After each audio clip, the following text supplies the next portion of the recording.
Welcome back, friends and family. This week's post is Heart of the Hydra. In Greek mythology, the Hydra is a multi-headed serpent-like creature. The Hydra was a formidable beast. If a combatant cut off one head of the Hydra, two more would grow back in its place.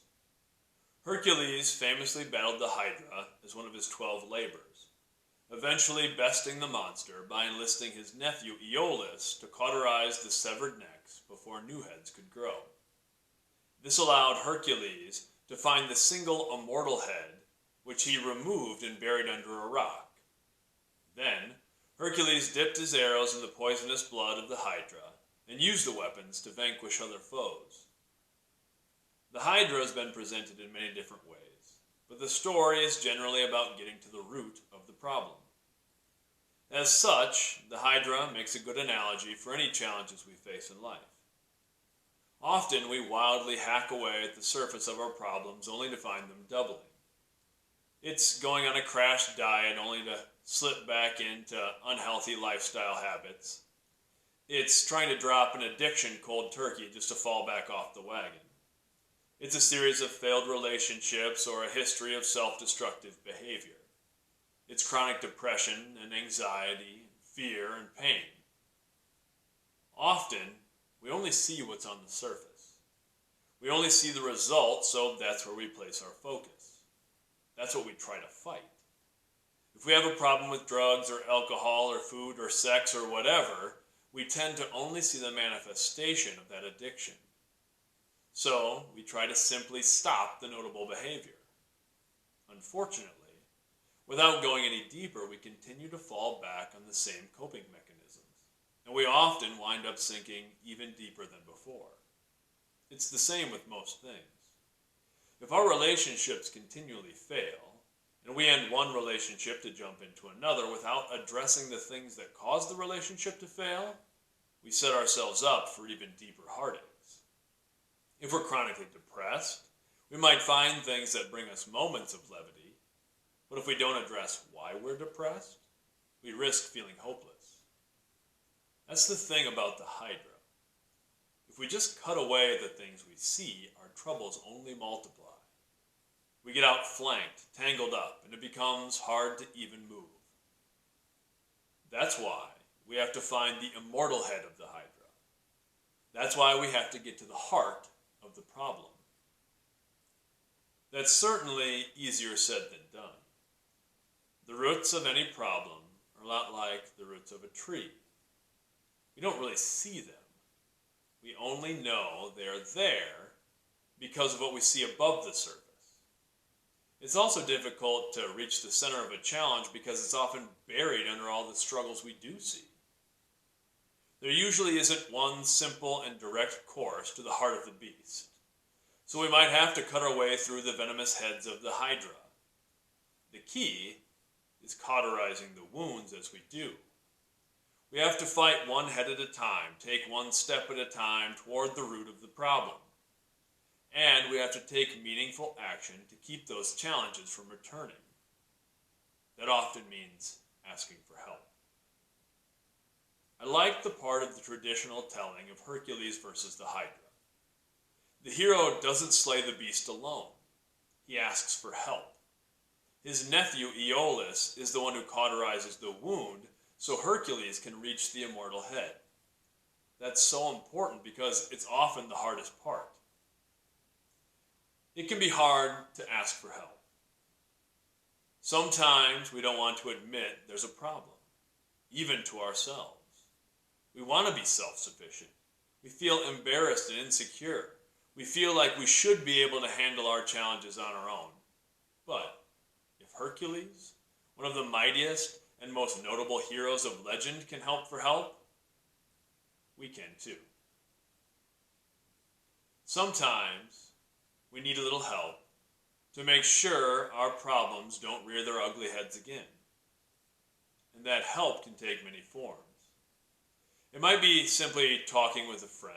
It can be seeking professional help. In any case, it's okay to ask for help.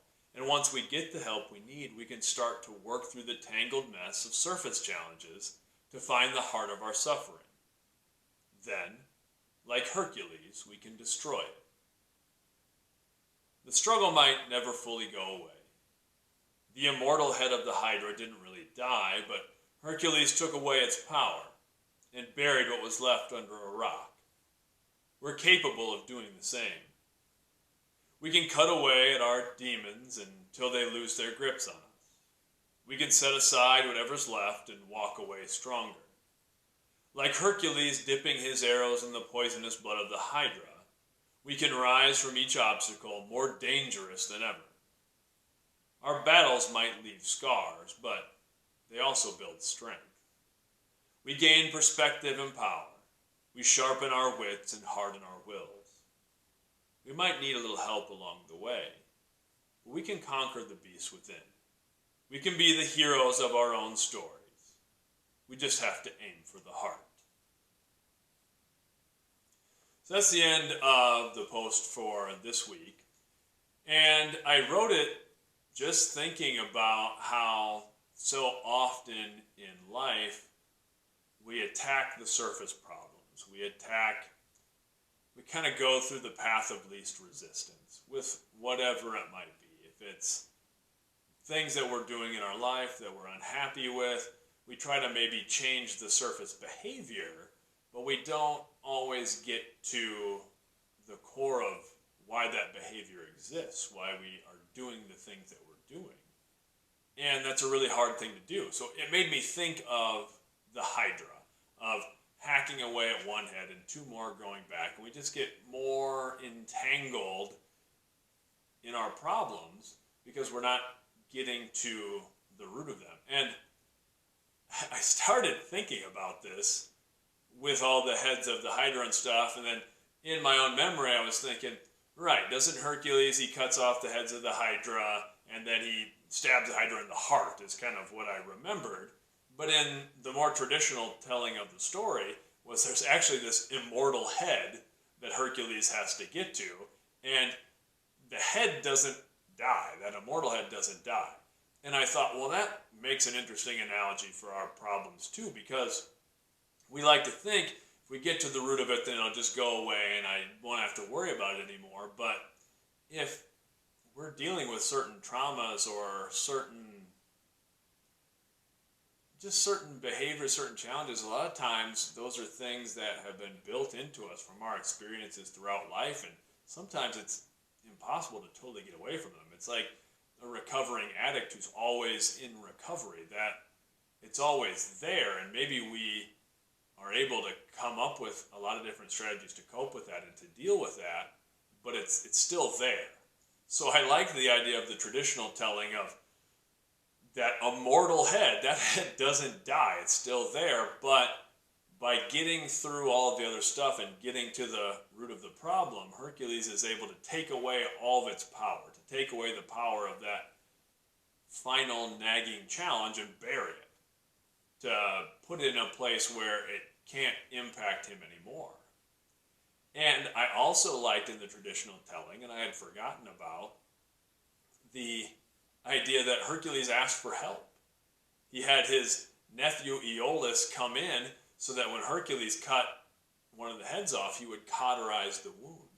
And I thought that was so important. When I set out to write this, when I just had this vague idea, it was going to be sort of more about ourselves, pulling ourselves up and getting to the root of our problems. But then I thought, oh, that's even better.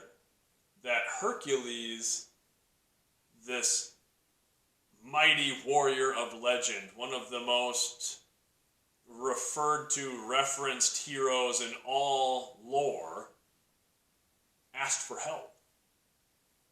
And I think we struggle with that sometimes. Sometimes that is the hardest part. I think that's often been the hardest part for me when I face a challenge, is wanting to do it on my own, feeling like I should be able to handle it myself, so then I don't ask for help. I don't seek anyone else's opinion or insight, and that can make it tough. And it's so important for people to seek the help that they need, whether that's therapy, whether that's talking to somebody, whatever it might be. It's okay to ask for help. And that's such an important message. And the last thing about the traditional telling of Hercules versus the Hydra that I like is this Hydra has this poisonous blood. So Hercules essentially kills the Hydra, takes its power away, buries the immortal head, and he uses the poisonous blood. He dips his arrows in the poisonous blood, and then he uses those poison-tipped arrows to defeat some of the other creatures in his famous 12 labors. And I thought, well, that's such a wonderful analogy for fighting through our problems too, is we have to hack through all these surface level things, and we have to work our way down to get to the root of the problem. But once we do, once we really face our challenges, we walk away stronger.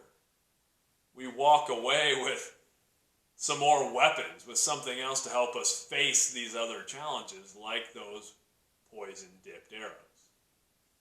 So that's what got me thinking and writing about this and looking up some more information about the fable of Hercules versus the Hydra.